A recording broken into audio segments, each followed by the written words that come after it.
Do you like basketball? Basketball, no. I like, but I'm not good at. Yes, I'm not. Me too.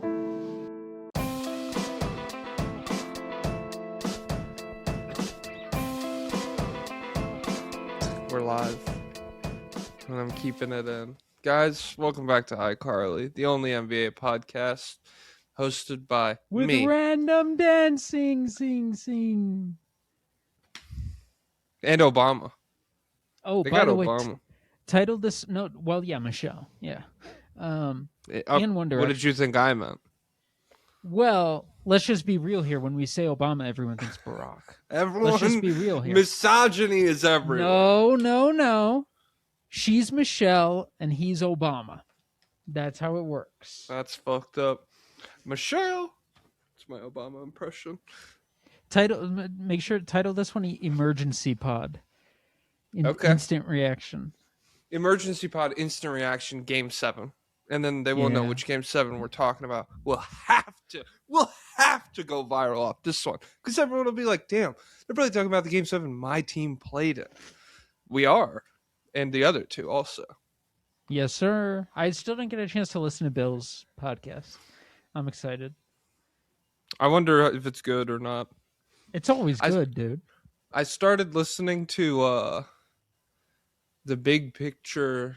They did a Star Wars draft. Oh, I didn't listen to that yet. I was listening. Van Lathan's on it, so you'll like it. My go. And so they also did the Ghostbusters rewatchable with him on it.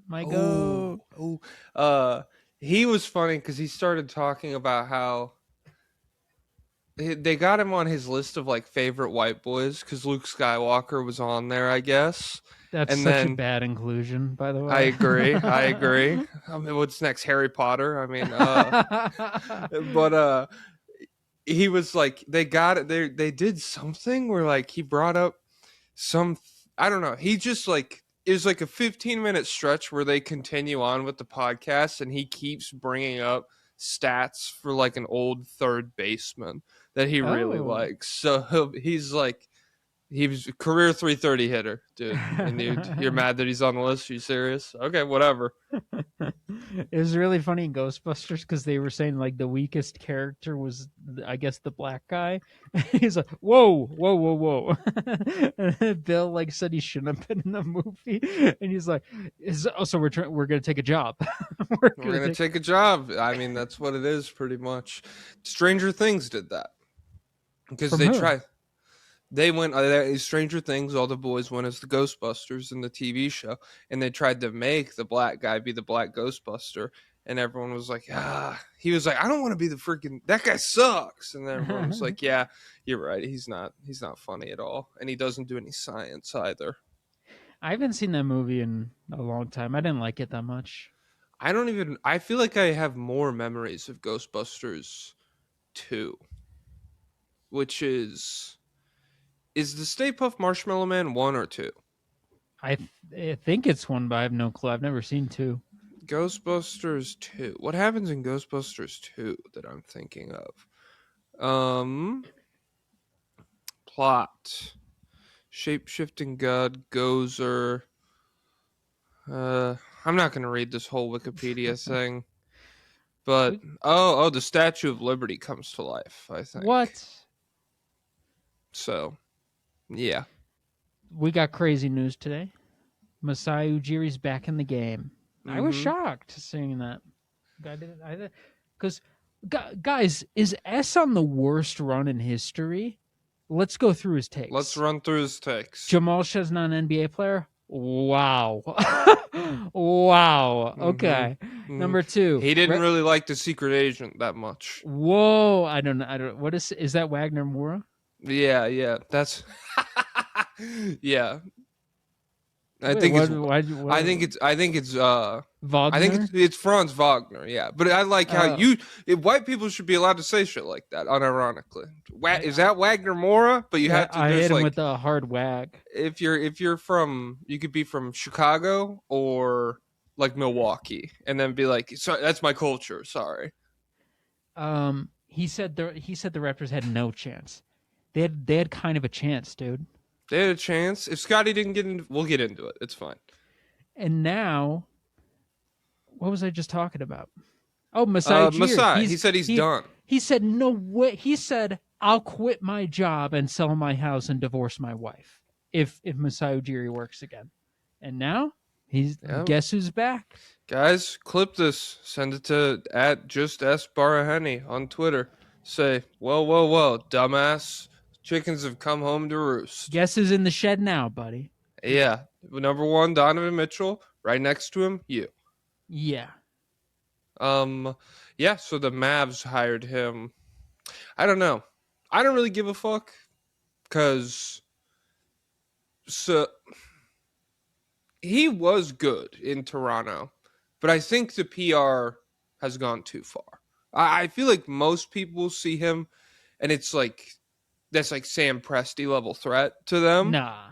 And it's like that's definitely not true. Because what stuck with me the most, I would say, is how long he held on to Siakam and OG when things were clearly over. I feel like he made a lot of good moves, and I won't say those are those holding on to those two guys for so long is the defining move of his Raptors tenure, but it's just like left a terrible taste in my mouth for sure. However, Dallas doesn't really have anybody you could do that with, so maybe that won't be as big of a problem I don't know. for them for a while. PJ, Najee, we'll see. Yeah, it's interesting because we actually got someone smart. So it's actually an infinite upgrade from Nico Harrison, who's actually the max level dumb humanly possible. Your comments where it's like, wait till this guy finds out about Obama that you always get. What? The comments that you're always mad about, where they're like, "Oh, you think that's bad? Wait till you find out about what Obama." Oh yeah. Slightly biased. I saw some of his posts where he was like, "Damn, what else could you want the Mavs to do?" And then everyone was just like, not support Israel, maybe." And he's like, "Guys, I agree. Yes, okay, we're on the same page." Build a time machine and go back and stop the trade, jackass. Dumbass, dude. You're stupid. I hate you. So, yeah. Sorry. Keep going, though. But yeah, Masai's smart. And that's a good situation to walk into purely off of Cooper. The Raptors are in an odd spot because we have modern day Scottie Pippen in Mr. Scotty Barnes. It's more like Bill Walton, Magic Johnson. What the? That's Jokic. What the hell? No, I mean, with defense, yes, okay. So neither of those guys were that. Well, I guess Bill Walton, I think was good. Yeah, he was really good. The Blazers, he guarded Kareem better than Kareem guarded him 1 year, I think. Might be misremembering that, but honestly, if that's wrong, guys, put it in the comments down below. Just roast me. But Scott is very good. But you still need a number one scorer. Like, I don't think you're riding him all the way. Like R.J. Barrett. Or, I'll tell you what, I've been having some Kawhi dreams. What if there's a reunion? That would be freaking I'm having Kawhi dreams of leaving the Clippers. Then it's literally Jordan Pippen. That would be sick. That would be dope. I do agree. Probably need a scorer, but it's hard to find a true number one without compromising your roster or without giving up a trillion objects of it's desire. Funny. They gave up a pick, paid Brandon Ingram in milliseconds. Scotty is like a better scorer than he is already. Like, it's just like I even when the jumper's falling, don't really care. And so the Raptors are in a weird situation where the vibes are very high, I think, or the vibes were high around like game 6 with the game winner and everything. And then you lose game 7 and all of a sudden it's like, oh man, look at the reality of my situation. I have all these bad contracts and it's going to be hard to like kind of change the way this team looks. Yeah. And you know what though? I think this could be a good summer for smart guys, for smart teams, because oh no, tell me. So riddle me this. Okay. Derek White could be traded. Okay. Drew Holiday could be traded. How am I? Where's the riddle? I'm Jalen sorry. Suggs could be traded. Yeah. Okay. These are the types of guys that fill in. These are very hard guys to find. Hey, Incredible defensive everyone's guard. always said, how the hell did the Thunder get Caruso? There's a million Carusos floating around out there right now. I would not sell on. If I'm any of these teams, I'm definitely not selling on these guys. Even after Jalen Suggs has to, that series has to, 9/11. that has to be in contention for the worst scoring season in NBA history. Like, it's actually unbelievable. It's one of those things where it's like, you know, it's as hard to get every answer wrong on the test as it is to get an A. Like, it's like, Yes. are you trying, Jalen Suggs? Are you trying to miss? By sheer like power of luck, you would think one or two of these shots would fall, and somehow, even in like game 4, I was like, damn. When he shoots, I just don't think it's going in. And then we got 3 more entire games of that feeling. Was he like 1 for 11 and 1 for 13 back to back? I think he split those with like a 2 for 7 game or something. Let me see. Let me keep talking. I'll pull it up. And he's Mr. Tryhard. So, but now I'm wondering, hey, was that all a facade so he could get away with gambling? And as Terry was your situation, I don't know. But I'm still not completely out on Jalen Suggs. I'm saying law of averages. Come on, this guy's gonna have the worst offensive series in history twice. No way. People always they say Paolo's playing in some of the worst spacing in modern NBA history. I would not go that far. Not with Desmond Bane there, but Wendell Carter could shoot. I mean, that alone. Yeah, okay, you're right. It's fair. Jalen Suggs is playing in that spacing too. It's not true. No, I just don't want to go. No, you're trying to go past this. I need to put my Who foot said down. that? Invite it. Email him a link right now. Yeah. So Suggs, I'm a little scared, but Of what? Of him being bad on offense. Oh, come on. It's a little scary, especially because my fan base is the ones who are like, yo, Jamal Murray packaged around Suggs. Well, come on. Well, as a Murray replacement, that's a little rough. But he's not a Christian Brown. He's got way too much gusto. How do you mean? He'll still take 20,000 shots, and he does make things happen, playmaking, and obviously he's a tiers above defensively. He can dribble the basketball, so we're out of Christian Brown talks. Sort of. I mean, hey, we're out of if he can conceptually do it. What's Suggs' contract?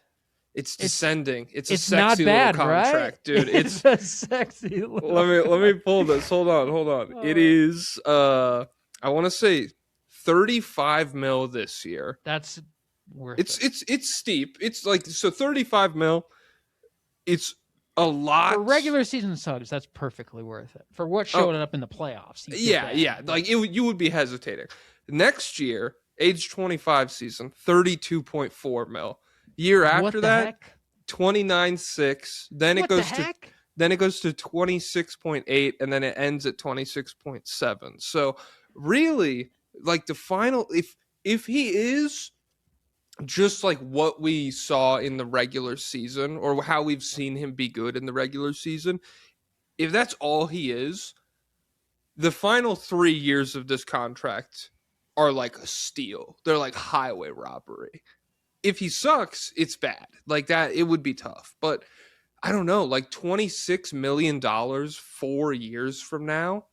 For one of the best guard defenders on the planet. That's not that much money, dude. So it's a very interesting contract. And consider this.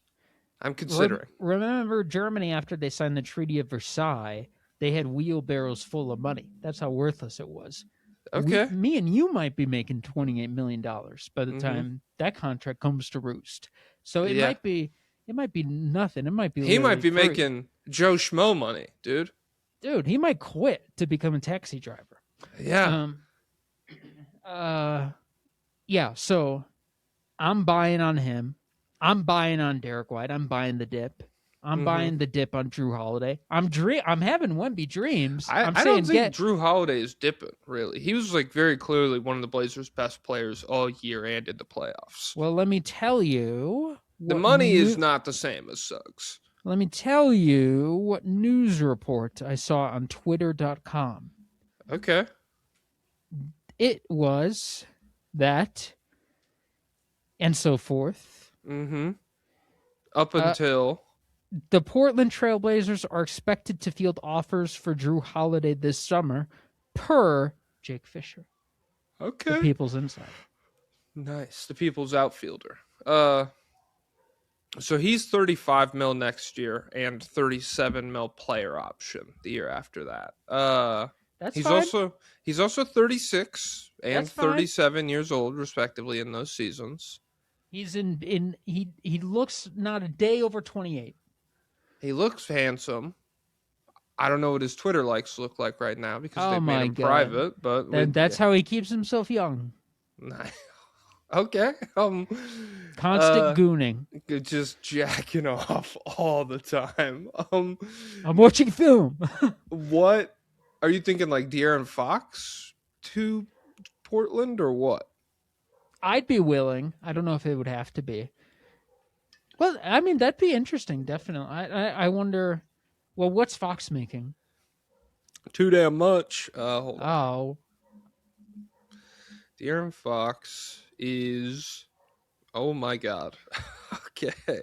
So his extension or his new contract kicks in next year. We start at a calm $49.5 million. We then go to $53.5 million, then 57, and then in his age 32 season, 4 years from now, De'Aaron Fox will be making $61.3 million.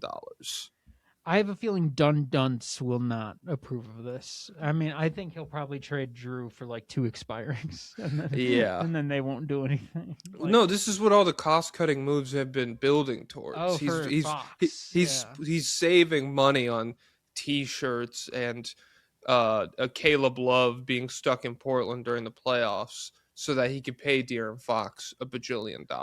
Well, you got to remember, Caleb Love had that thing in college where either he slept with his teammate's girlfriend or his teammate Caleb slept loves with his girlfriend. infidelity. Yeah, so who knows what he was going to be up to on that road trip?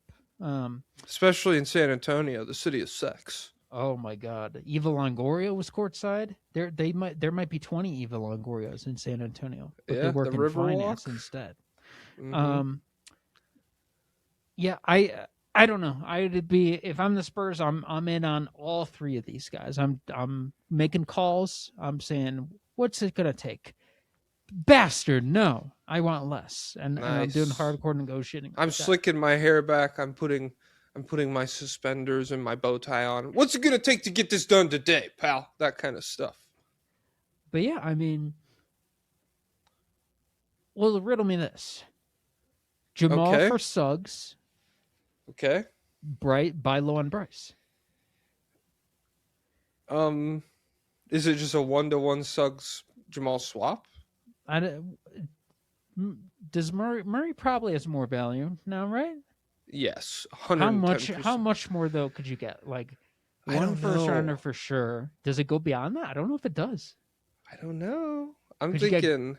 And hey, throw in Goga for me. Come on. That is what the package. I want to kick the tires, dude. I want to kick the freaking tires. That's what the package has been that I've seen is Suggs, Goga, and some draft stuff. Oh, man. Then, I'm kicking the tires on that, dude. I saw another one. It's a little lofty. I don't remember all of the specifics of it, but I remember, and this is evil. Oh, it would be the worst year of my life, but it sets us up well, where Jamal and Christian Brown get sent out.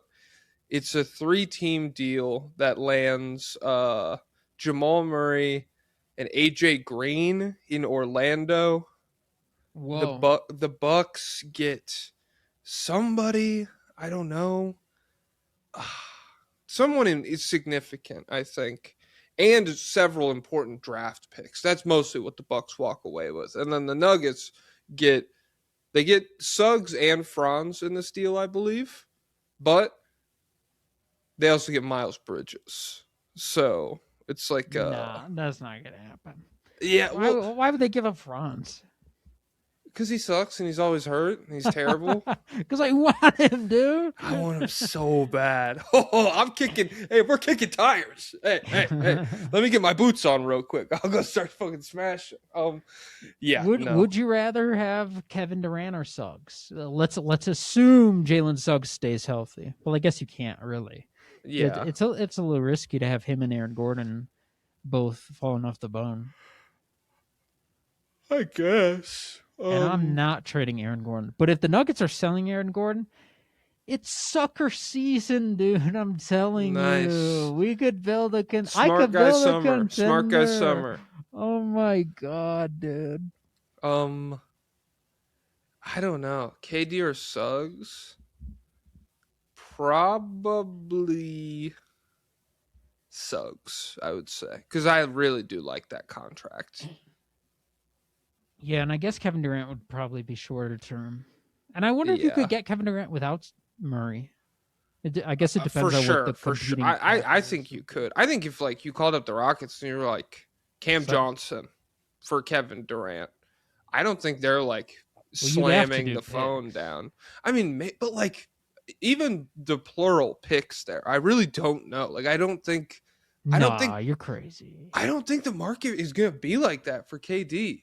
Not even just for the Nuggets. Like I'm not trying to be. I'm just like, I don't know, dude. I don't know. The Magic could definitely use him. The Pistons can definitely use him.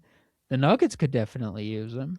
Who else? But like, even when there's teams that could use him, I don't necessarily think this is like a bidding. Like I think the second somebody gives up a little too much in a package, everyone else involved is like, I'm not matching that. It's totally fine. Like, do what you got to do. You can have him. Like, I don't think Detroit is trying to like sell the house on KD. Orlando maybe, because they're already kind of in it with the Desmond Bain stuff. But then I also think if like Denver is starting to make moves like moving Jamal Murray or any of like the emotionally important pieces of the team or whatever, I don't think it's to like shorten the time frame. I think it's probably to like get more flexibility in the coming years, which KD, I guess when his money's off the books, he does, but I don't know.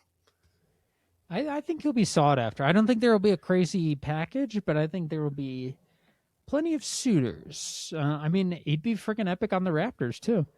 And then also you have to think, although I don't know, like if he demands a trade,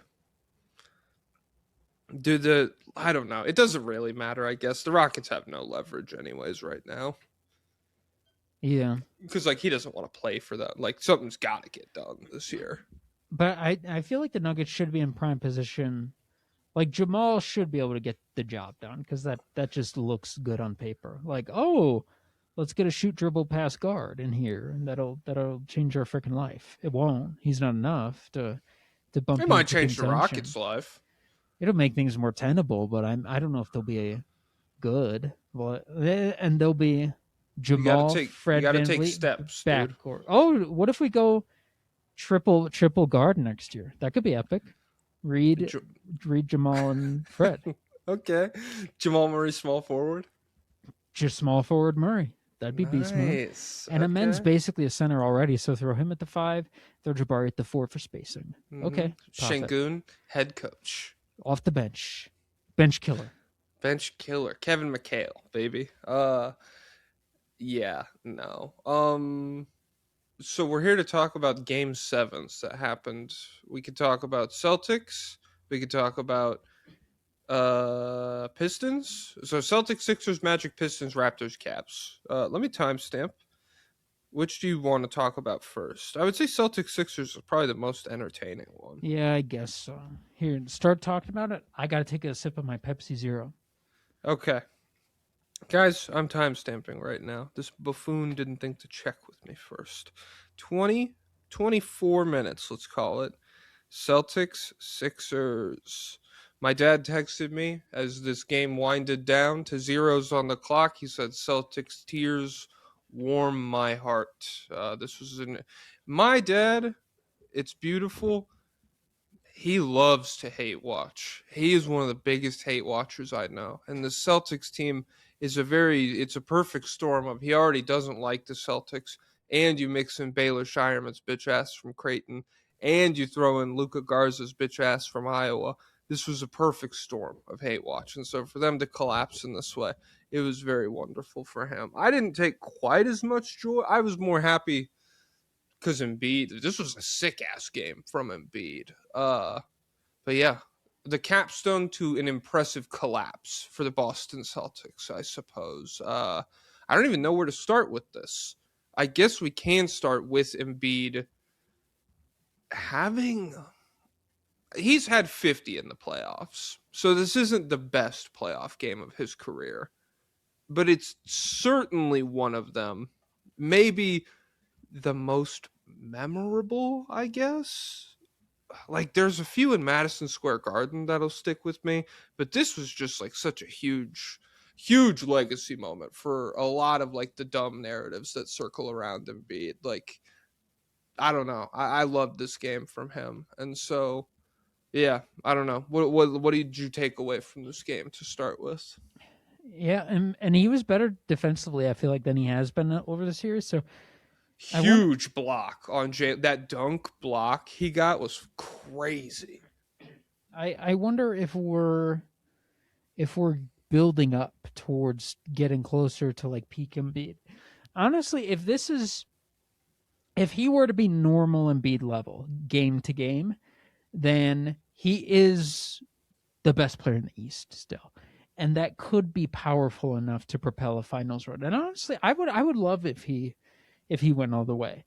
Even though he is a flopper, I don't care. I think we've been deprived of one of the most dominant players in history. So I love seeing him dominate somebody who, like, it's what's the thing, like Jaylen Brown thinks he's a Lamborghini until the real Lamborghini pulls up. What is it? A Chrysler 300 looks like a Phantom until a Phantom pulls up. Yeah. So, I mean, Jaylen Brown, this was crazy. This was a crazy 36 hours where,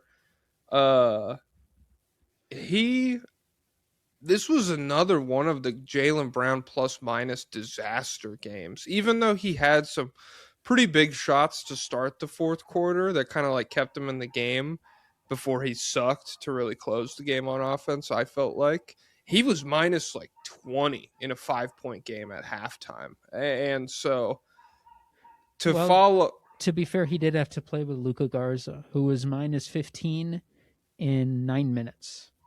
So okay. So guys, he got his plus minus tanked by that. I mean, the starters really. If I was him, I would have gone on that live stream talking about, look at who we started, dude. Come on, what was it? It was Luca Garza, Baylor Shireman, and Ron Harper Jr. Oh, Ron Harper He Jr. only played 4 minutes, and he was a minus 7. Missoula he had two steals though. He didn't have the guts to stick with the gimmick, dude. Come on. That's a +8 if we factor in Luca Garza's plus minus tanking. It was like as if they were just sacrificial lambs for Joel Embiid fouls. Like that may have been the entire strategy. I don't know, but it didn't work out. So, but I applaud just trying stuff. I really do. So yeah, I'm not anti-Missoula, but that was the clip I saw from Bill Simmons. I haven't watched the Bill Simmons pod yet or anything, but one of his critiques of Missoula was that he felt like Missoula treated this series for a while like an experiment for what they could and could not get away with when they played New York and when they played the Pistons, and kind of began to look past the 76ers with some of his personnel decisions. And then by the time it was like crunch time in Game 7, they really had no answer for Embiid, which I guess is not entirely Missoula's fault. Like the roster just wasn't built for it. But yeah, so I mean, I think there's a fair amount of Missoula criticism here in terms of his ability to adjust over the course of a playoff series. And I think we've seen that over the years plenty, when he was going up against the Knicks last year, or really any of these weird meltdowns the Celtics have had around their one championship. So who do they play the Knicks? The Knicks next up. They play the Knicks tonight, yeah. Should all the guys be healthy, Paul George and Embiid, they really could beat the Knicks. That's I can foresee Karl Anthony Towns being in a lot of trouble. I like they settled their beef, right? Oh, I don't remember. Like, I have no idea. Yeah, but people are pulling up the tweets from 2019 where they're just on the timeline being like, "You're a pussy." At Embiid, fuck you. That is a great picture. The one where it's Karl Anthony Towns has like literally his index finger on Embiid's hand as Embiid is like doing like a cartoon flopping face. It almost looks, if it didn't come out in 2016 or whatever, I would assume it was AI generated because it's like a cartoon of somebody flopping. But it was really funny to have it pop up on my timeline again. So yeah, this was a sick ass game for Embiid. This was a sick ass game from Maxey and VJ Edgecombe. Really just a great game from a lot of the 76ers guys. Paul George, I thought, played well. And then alternatively, the Celtics, everyone left a disgusting taste in my mouth. Even Derek White, who finally got it going from three a little bit. I just did not like this game from anybody from their perspective. Well, Jaylen Brown was kind of efficient scoring. I mean, I guess, but like I said, I thought he was awful in the fourth. He had 9 rebounds. Okay. Let me see. You do know he had 1 OREP. Yeah. Okay. So. Well, he was pushing a lot, and I turned on his stream. I followed him yesterday, and I turned on his stream when it started. Were you the guy who gifted those subs? Yeah, and by the way, I'm gonna need 60% of the payout this month because I'm in trouble because I didn't have the money to do it, but I had to. So, because I wanted him to read my username. I mean, dude, how often do you get that? I owned him. He said, "The Earth is round. Thank you for the subs." Oh shoot! And then he said, "That's not true. Ban him, mods." Mods, ban him. Take his money. Hack his account. Dox him. But honestly, I couldn't even get through it. He was like, "All right, let's go through the game," and then he started going like play by play, be like, "Okay, on this play, look at we pass here." He takes this shot. Oh, that's a good shot. And I'm like, oh my God, I'm gonna wait for the highlights. Sure enough, there were highlights. He shouldn't be in public, dude. Mr. Panopticon. I thought you knew about the Panopticon. Stop going on Twitch. Yeah, everybody hates the Panopticon until it's a website, and then okay. Until you get to stand in the tower and say, everyone, look at me. Yeah. Yeah. This was just like somebody in his life should have said, give it another 36, dude. Like, if you gotta go through the clips, give it a few more days just to like give yourself some perspective. Because doing it this way, he might as well have gone home and gone live at like 3 a.m. Like, you could tell that very clearly he just let the hate sit in him the whole time he was done with that game until it was time to go live and talk about Embiid flopping and talk about the refs have an agenda against me.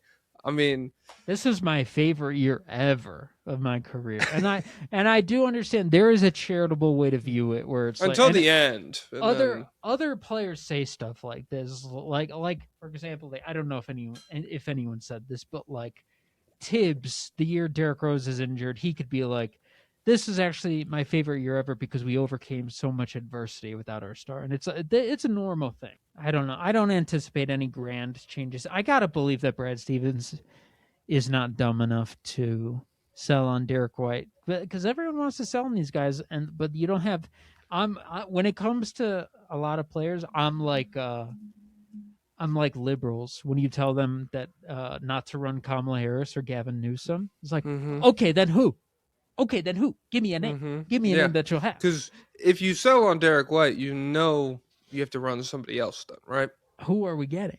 If we sell on Aaron Gordon, Do not say Bernie, dude. I Who- can't. yeah, in this context, it's like if we sell on Derek White, who are we getting? And then I name an even better, like a far better defensive guard, and it's like, dude, no way. Dude. He has no shot at playing on this team. Yeah, Prime Gary Payton, he's got no shot on this team. Dude, He's a loser. The game's evolved so much. He can't play, dude. He's done. Yeah. For the six, I mean, I don't know. Will he sell on Derek White? I gotta say no. He's not. He's not dumb. I think it's possible. You got to tap into the crackers, dude. Let's de-crackerify this team. This is not. You can't run Garza, Shireman, Hauser, Pritchard. Oh my God, dude! This is not how basketball works. I'm sorry. I'm sorry. I mean, we it's got fine. plenty of other stuff, dude. Like We don't need this. there's It's too not much heart happening. on this team. There's It's too much not heart. happening. I need some talent. I don't need guys who are like, here to do the dirty work. I need guys who are really good. Actually. Just think of Hugo as one of you, man. It's fine. I can't. White is making $33 then $35 million player option the year Don't after that. care. It's just like, Where's White? But he's too expensive. Don't care. don't care. I don't know. If I'm them, I'm probably like fielding offers, because like I could see this being a sell high moment for him. If somebody told me he's played most of his like insanely good basketball and you could get a haul for him right now, or hold on to what is just a pretty good player moving forward, that wouldn't shock me. But I just feel like when you talk about de-crackerifying this team, I feel like there's other avenues for changing this team before just trading Derek White away. And do you go away from the archetype, or do you have to stick with the archetype? Because we've seen this team with Kemba, we've seen this team with Kyrie, and we've seen this team with Drew and Derek White. And clearly, I think the best iterations have been with these defensive guards. So, well, we don't know, because Kyrie was hurt, dude. Like, what are we like? Are we going to get a trade up to, like, Tyler Tanner? I'm saying A-Cuff. Oh. Let's get him in here. No. It'll give this team a real alpha in the middle. So I guess. And we saw this too with Marcus Smart. So yeah, I do not think the grass is greener. I think your white grass is as green as it's gonna get. Okay. Well, that's fine. But I'm rooting for the Sixers against the Knicks. I agree. I like the Sixers. I love the Sixers team. I thought this was a very fun game where, I don't know, there was just a lot of effort plays that Philly made, where it's like, Tyrese Maxey plays 45 minutes in this game, and the plays he made that pretty much iced the game were he gets the ball going downhill and he's still able to just turn the burners on and be way faster than everybody else in the 45th minute of the game. Or Embiid having Maxey like fall into his knees. That's the one where the Jaylen Brown clip from the stream where he clipped Paul George doing a push off on Sam Hauser, I think. And he was like, but the ref's got an agenda. If Jaylen Brown does this, we blow the whistle. And then it goes to that play in the fourth quarter where he shoves Tyrese Maxey, and Maxey falls backwards into Embiid's knee, and he pauses it, and it's just silence for like 10 seconds. He's like, I guess you could call a push there. I mean, I don't know. I don't know what you want me to say, you guys. And so Maxey falls into Embiid's knees, and then the next trip down, Embiid is like throwing himself onto the floor to save a loose ball that's going out of bounds. And yeah, like it was just nice. It would be sick to see him and this Sixers team get over the Game 7 hump the way they haven't been able to in the past in any fashion, even if this was like a blowout win. But to like have the game up in the balance and just have them make so many winning plays. It was a great watch. It was such a fun game. So, who's next? The Raptors, Cavs? Yeah, we could do Raptors Cavs. Oh. This was the second closest game of the Game 7s. It's unfortunate that they kind of ended up being Sunday's games were blowouts at least. So, 42 minutes. We'll call it 41. God, So I hate the Cavs, dude. I don't like watching them. I don't want this. I don't. Maybe we don't. Maybe we don't talk about their series next. rest in peace to maybe my favorite playoff series of anyone this postseason. Scotty Barnes round 1 against this Cavaliers team. We'll see you in Valhalla. We have the watch now, all of that stuff. He was incredible. He got into foul trouble in this game that really limited him in the second half. And who did that open up the door for to take over in Game 7 with Scotty Barnes off the floor? That's right. Jared Allen, baby. Beast mode. What a fucking game. He shouldn't be here, dude. I'm sick of it. It doesn't Why? move me when he does well. I don't like looking at him on my TV. I really just genuinely don't. Oh my God, damn. Calm down, dude. I was just upset. Like when it set in that the Raptors were going to lose, I'm like, oh my God. I don't want to do this anymore. It's been the entirety of this show itself. We've had the same conversation every day for 3 years about this Cleveland Cavaliers team. And I'm finally thinking there's a light at the end of the tunnel. A first-round flame-out against a team that was supposed to be trash. Finally, we can vanquish this Hydra, which keeps growing new heads. I thought in the middle of the season, oh, maybe, hey, Jalen Tyson, he's interesting. He's a different physical guard. Keon Ellis, oh, you can make this interesting. Dennis Schroeder, maybe this is a little different. Harden, but no, it's the same thing. It's always the same thing. I need the key players to be intercambioed. I'm really done with it. And I know that they're just going to have a disgusting series against the Pistons. I'm not going to have fun watching either side. I'm going to dread it every time it's on my TV. People say, oh, you don't like basketball. Look, this is going to be a great matchup. Elite defense versus high-level offense. Listen. That's not that good of an offense. Listen, buddy. I've been around the block a few times. I've seen Donovan Mitchell brick 11 threes. I've seen Evan Mobley do good. I've seen him do bad. It's just, I'm sick of it. I'm sick of it. I hate the Cavs. So I don't know what I want to happen here because Cade and Asar are cool. I still don't love watching this Pistons team either. So I don't know what I want to. I just want him to be. I want them to skip the conference finals. I'm done with that side of the bracket.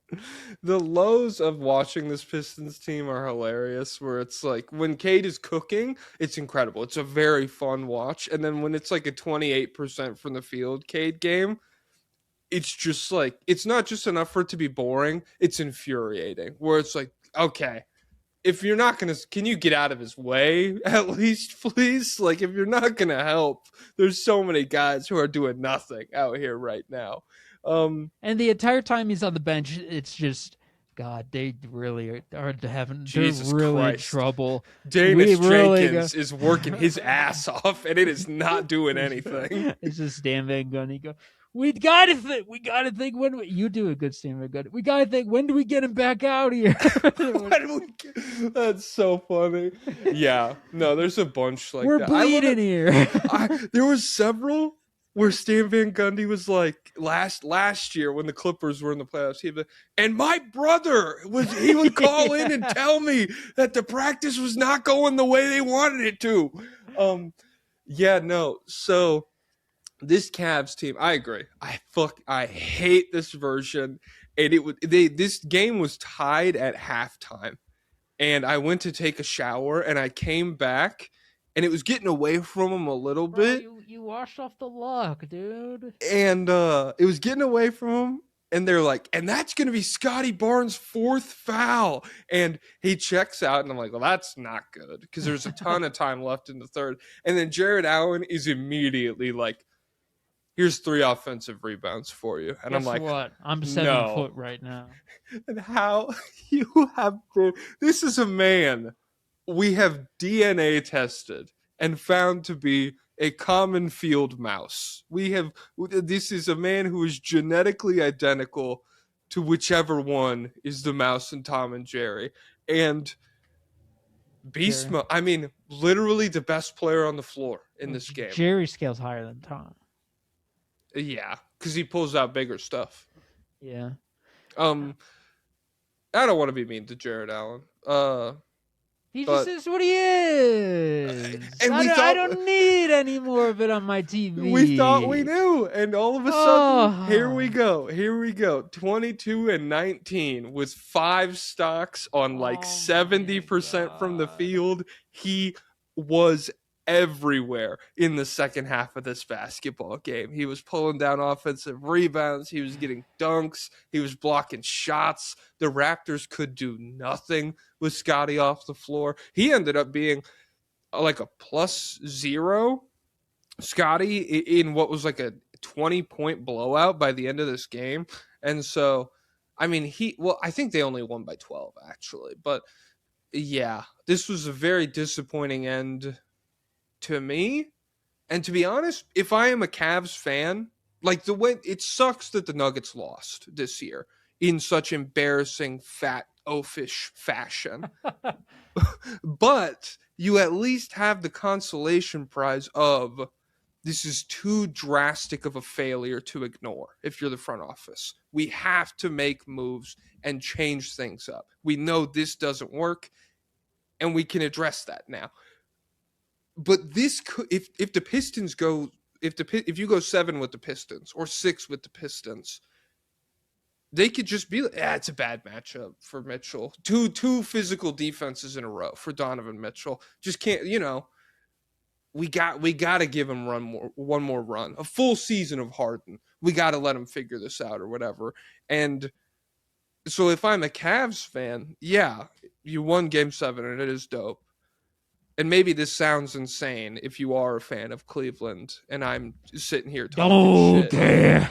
But I am pissed if there's any avenue to them continuing this version of the team. I am upset because it's stupid and dumb and bad and it's not going to work. Well, we didn't get a full year of Harden to gel, dude. So well, that's what I'm saying. That's what the front office will say. They'll say, dude, 2 elite rollers for Harden. We got to give this one more shot. I'd rather the Rockets and Lakers go another 7, honestly. I hate this team. I genuinely hate this team. I didn't even know how much I hated them until I realized they were going to move on. But yeah, that's just sad. And I like looking at the Raptors on my TV color-wise, dude. They have a cool colors. Freaking Jamal Shed, dude. That was crazy. The Brandon Ingram, biggest Ewing theory I've seen in years, to be honest. Like, he left the floor. This team looked so good.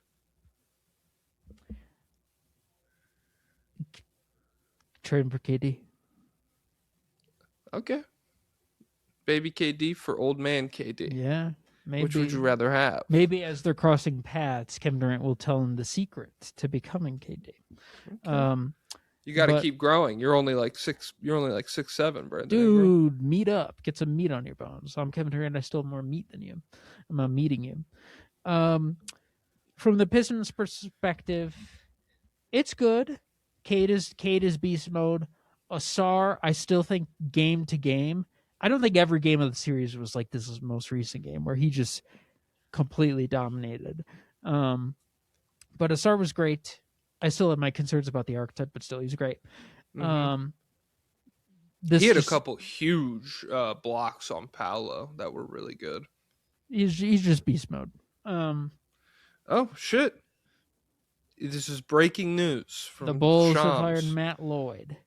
Bryson Graham of the Atlanta Hawks executive to be the franchise's new executive vice president of basketball operations. So I don't know if this still leaves one more job at the top for Matt Lloyd. They hired a guy. The Bulls hired a guy from the Hawks named Bryson Graham. This is the guy who drafted well for the Pelicans, and who may have duped Dumars in the trade. Okay. So he's good as far as I know. But that there you go. Him as vice president, Matt Lloyd as president. But I don't even know what the flow chart is, because I don't know who was vice. I don't know who was vice president last year. Because Arturis was president, Eversley was GM. Is Paxton, I don't know what Paxton's title is, but this is odd. I don't know what the workflow will be. But yeah, so the Pistons, they are what they are. They have an incredible engine. They have a good defense. They have a ton of questions when the engine goes to the bench, and even when he's on the court. Are you going to be able to score enough to keep up with the Cavs? So I'll go Cavs in 6. Screw it. Screw it. No, screw you, dude. Pistons in 6. All right. You know what we're getting? What? Big Meat Duran. A Qdoba on 37th Street. That's how people talk sometimes, you know? Yeah, no, I get the Panda Express. No. Big Meat Duran. This is a Duran bounce back series. Is it? No, probably not. We got. I mean, someone's gonna have to struggle, him or Allen. And the last we saw of Allen was God mode. So if I'm the Pistons, you can at least take solace in this Cavs team.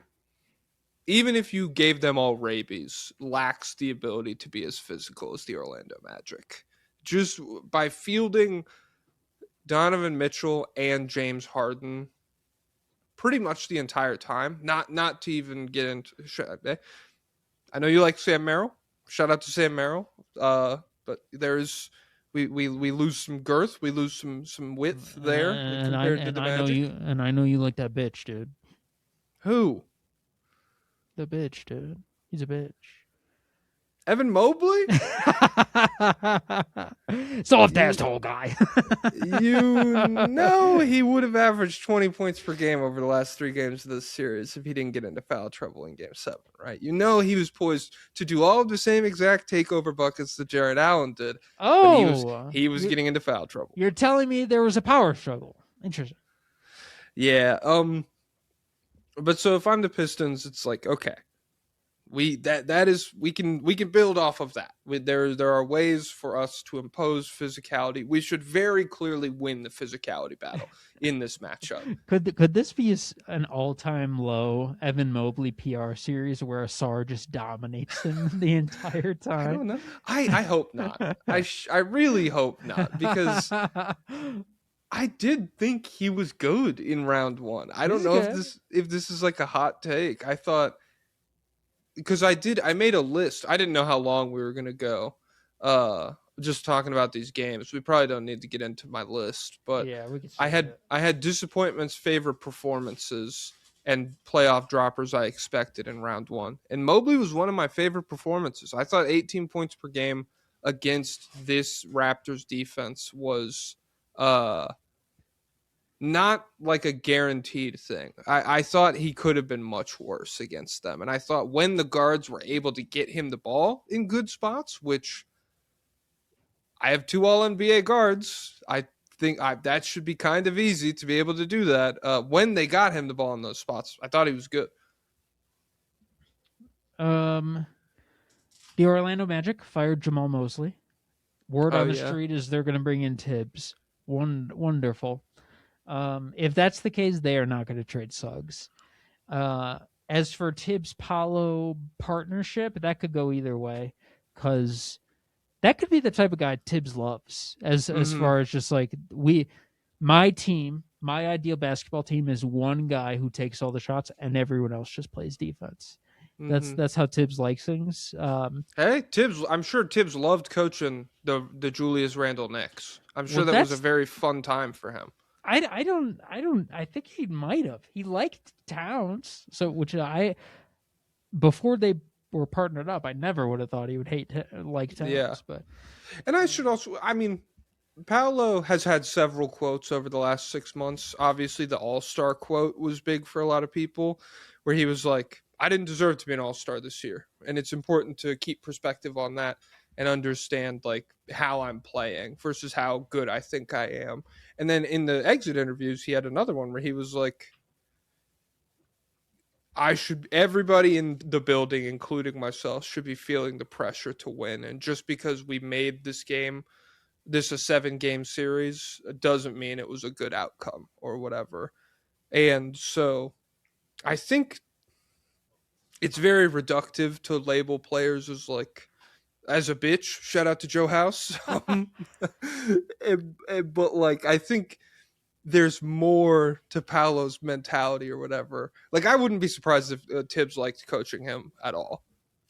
I just think the problem with Paolo is that like he's going to go into the season, he's going to work incredibly hard with new motivation, and he's going to think, we lost that series because my jumpers weren't going in. Because in 4 out of 7 games, I couldn't hit a jump shot. So I got to work on my jumper more so I can knock those down. And that's the only thing I'm working on. So there are 2 roads in front of him where it is your jumper's Cam Boozer and Carmelo. Either my jumper will be falling all the time, or I won't be good. That's the only 2 things I can have. There's no way for me to find impact when my jump shot is not going down. He comes into camp. He's like, I've been watching a lot of offense-only 37-year-old KD film. I've been learning a ton, dude. Mm-hmm. All you got to what I've noticed, every spot is his spot. Yep. All you got to do is hit jumpers at a historic rate. So that's what I'm planning on doing. Yeah. If I'm a Magic fan, I think there is a Cope angle here. Well, you got. Oh no, that's the Mavericks. Wait, you got Masai. Should I? Oh, I didn't timestamp when we started talking about the Magic. Crap. Are we done with Raptors Cavs? Yeah. Okay. Man.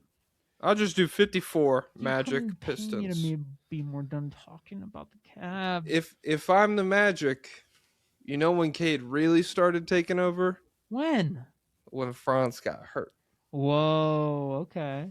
And we didn't have Jonathan Isaac to slow him down. Okay. Is he healthy? Who cares? What? I mean, not me. Probably because you're a Nike consumer, dude, and you probably own Nike stock, so you're threatened by Judas, the only non-woke sports brand. I was in the shareholder meeting when we said Jonathan Isaac, electric substation, all of his tendons, and refs make the call on Jaylen Brown. This is me, Nike executive, talking. Kill him.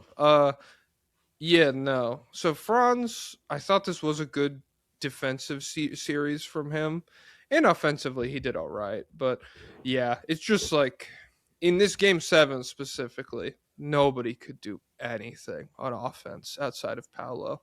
I think he finished with nearly half their points. For a lot of the game, he straight up did have half of all of their offense. So they scored 94. He had 38. That's a little under half. But yeah, I don't know. I think here's an interesting tweet from D. Lee. Orlando shot profile games 1 through 4. This is when they had Franz. 58 or 53% location effective field goal percentage, 6 out of 16. What the fuck does that mean? So they were taking good shots. The computer likes the shots that they were taking. Okay. They were 4th in rim frequency. They were 7th in SMR. I don't know what SMR is. Short mid range. Oh, 8%. they were 11th in LMR, so they were taking less long mid range. They were 4th in catch and shoot threes. They were 12th in ATB threes. So attack Above the break. above the break. Okay.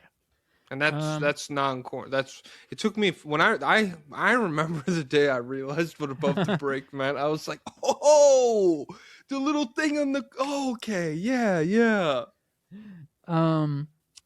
So then, without Franz, the computer hates their shots. The shots they take. They're 13th out of 14th in location effective field goal percentage. They go from 4th in rim frequency to 14th. They take more short mid range. They take more long mid range. They take less catch and shoot threes, and they take more above the break threes. And so, Dealey said any team losing a player Franz's caliber would feel repercussions, but this level of drop off in rim/corner three. Oh, it's corner three. That's what C3 is. Oh. So they took less corner threes with Pablo out there, and that's one of the best shots in the game. That's that's the closest shot in the world. Is as a reflective of the futility of leaning into Pablo ball as much as it is attributable to Wagner's absence. So yeah, he's one of those guys who has magic powers. I watch him. I think he's a good offensive player, but I don't think he's. There's no way this quirked up white boy's dictating that much. But I suppose his magic power, he can drive. He's a very good driver, and that's honestly. No, Adam. Hey.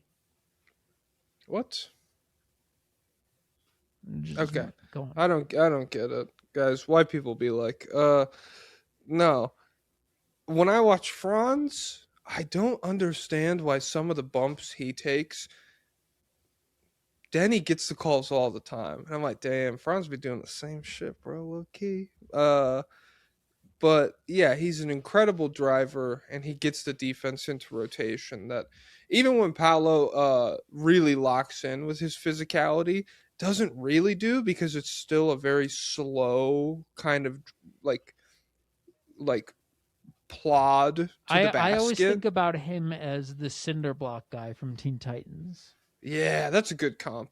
Oh yeah, like any, if we could do Clayface, any like bruiser character where it's like, yeah, he can pack a punch. Just he's not the speediest. Let's be real, guys. Robin should never be able to do a speck of damage on that guy. It's a freaking plot hole that he does anything. I mean, maybe he's his got exploding explosives, boomerangs, but a punch, a kick, the metal staff, that should do nothing, dude. I love his staff. That's just underrated. Is a cool staff. Underrated weapon for sure. And I love the fact that his shoes are like metal in that show. Like I thought that was so sick. If I'm the Magic, they will never do it in a million years. I'm still selling high on Paolo 1,000% this post. Get Giannis in there. Season. I don't care about the timeline. I don't care. Like I'd rather have Giannis I'd rather just do the Giannis experience until it's over. Would you do Paolo for KD? Oh, maybe. If we're being real, KD's obviously better, and even if he leaves, the contract is off your books, and then you have more. I mean, that's really what it is. I would think about doing if I could just have Paolo not on the team anymore for nothing. You'd void his contract. You'd plant something in his suitcase. Yeah, I mean, plant what? What are we thinking? PEDs mixed with IEDs. PEDs and IEDs. PIEDs. PIDs. Okay. Yeah, no, because we probably sound like haters. He had 45, baby. He had 38 in the closeout game.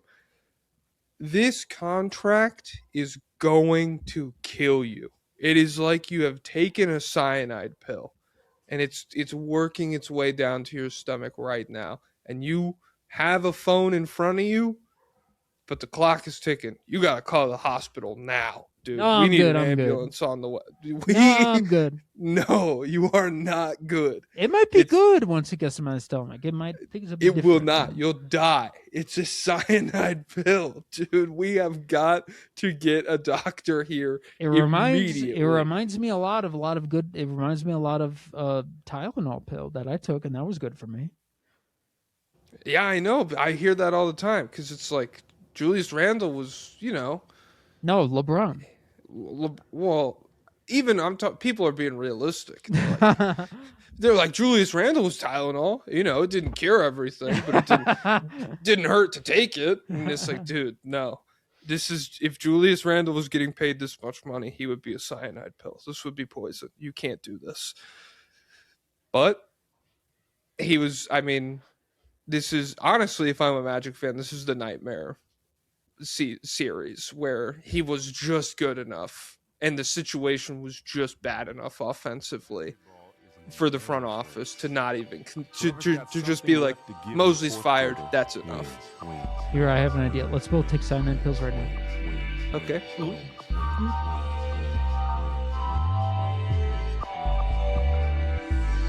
Up tempo means I'm gonna run you into the ground.